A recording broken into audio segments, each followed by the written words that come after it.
આજે આપણે બનાવવાના છે સાટા. તો આપણે પહેલાં એક વાટકો મેંદાનો લોટ લઈ લેવું.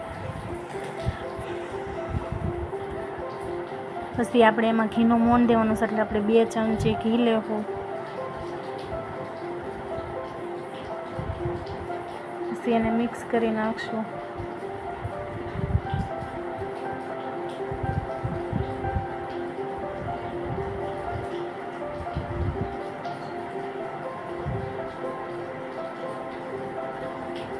જો આપણે આવું મુઠ્ઠી વળી જાય એવું આપણે મોણ દેવાનું છે.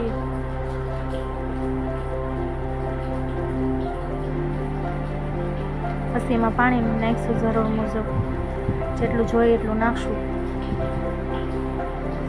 ને બહુ કઠણ પણ નહીં અને બહુ ઢીલો પણ નહીં, એવો લોટ બાંધી લેવું.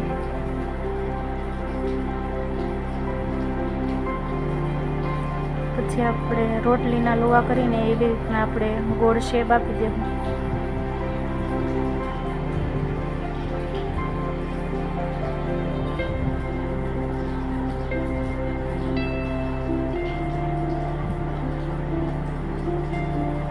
પછી આપણે ગેસ શરૂ કરીને તેલ ગરમ કરવા મૂકી દેવું.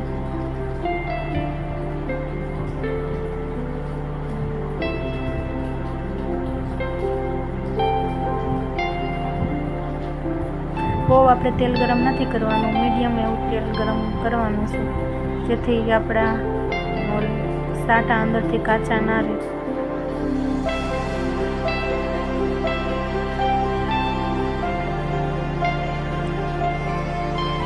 જો આપણું તેલ ગરમ થઈ ગયું છે, હવે એમાં આપણે એક એક કરીને નાખશું. ગોલ્ડન બ્રાઉન થાય ને ત્યાં લગી આપણે તળાવવા દેવું.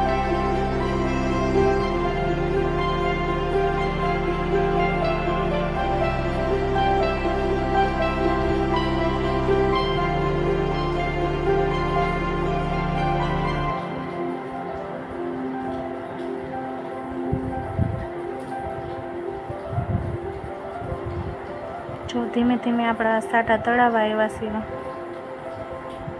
એકદમ ગોલ્ડન બ્રાઉન અને ક્રિસ્પી ન થઈ જાય ત્યાં લગી આપણે તળાવવા દઈશું.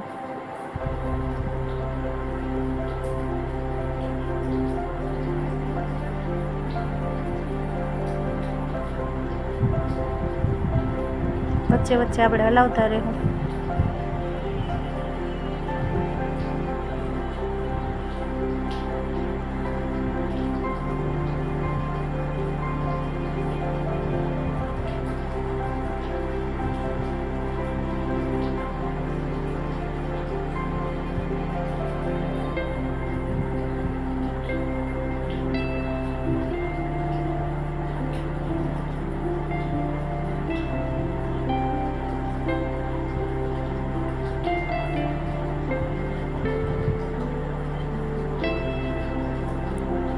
જો આપણા સાટા ધીમે ધીમે તળાવવા આવ્યા છે.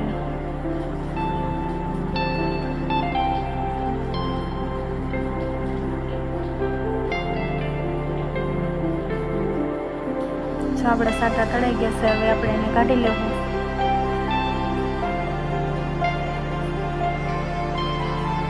હવે આપણે એક વાટકો ખાંડ લીધી છે, એમાં ખાંડ ડૂબે એટલું પાણી નાખવાનું, જરૂર મુજબ જ નાખવાનું છે, બહુ પાણી નથી નાખવાનું.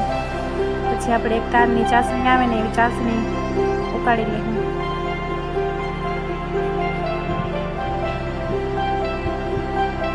ધીમે ધીમે હલાવશું આપણે.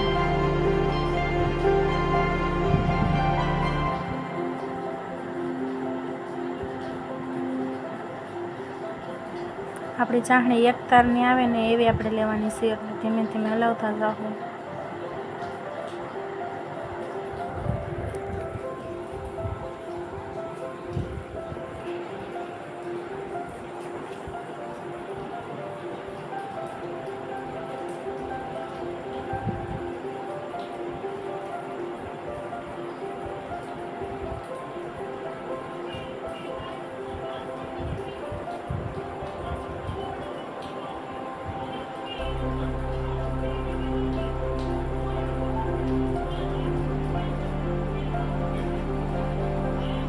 જો લગભગ આપણી ચાસણી થવા એવી છે, થોડીક વાર આપણે હલાવશું એને.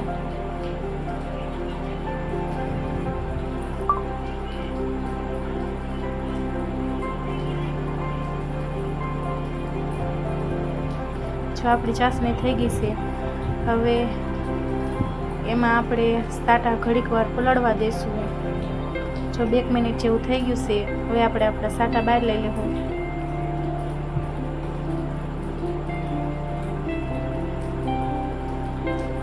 આપણી ચાસણી વિધિ છે, આપણે એનો ઉપયોગ પણ હમણાં કરશું.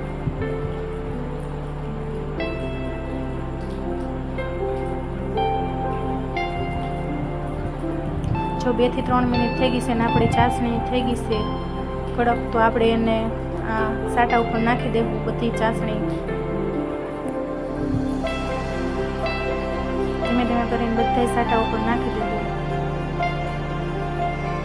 આપણે ચાસણી માપ જ બનાવી હતી એટલે કંઈ વચ્ચે નહીં.